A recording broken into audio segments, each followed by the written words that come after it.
বাংলা অনুচ্ছেদ একটি চায়ের দোকান। একটি চায়ের দোকান আমাদের সমাজের এক পরিচিত ও গুরুত্বপূর্ণ অংশ। শহর হোক বা গ্রাম, প্রায় প্রতিটি মোড়ে, রাস্তার পাশে কিংবা বাজারে একটি করে চায়ের দোকান দেখা যায়। সাধারণত বাঁশ, কাঠ বা টিন দিয়ে ছোট আকারে এই দোকানগুলো তৈরি হয়।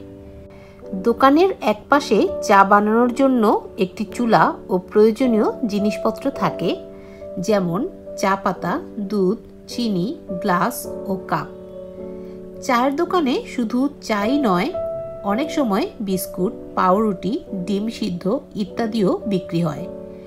সকাল থেকে রাত পর্যন্ত বিভিন্ন শ্রেণী পেশার মানুষ এখানে চা খেতে আসেন। কেউ বিশ্রাম নিতে, কেউ আড্ডা দিতে, আবার কেউ খবরের কাগজ পড়তে। বিশেষ করে রিকশাওয়ালা, শ্রমিক, চাকরিজীবী ও পথচারীরা এখানে বেশি আসে। চায়ের দোকান যেন এক ধরনের মিলনস্থল। অনেক সময় এই দোকানেই ছোটোখাটো আলোচনা, তর্ক বিতর্ক, এমনকি রাজনীতি নিয়েও কথা হয়।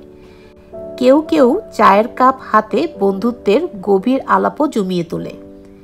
চায়ের দোকান শুধু চা পান করার জায়গা নয়, এটি মানুষের ভাবনা ও অনুভূতি বিনিময়ের একটি সামাজিক কেন্দ্রও বটে।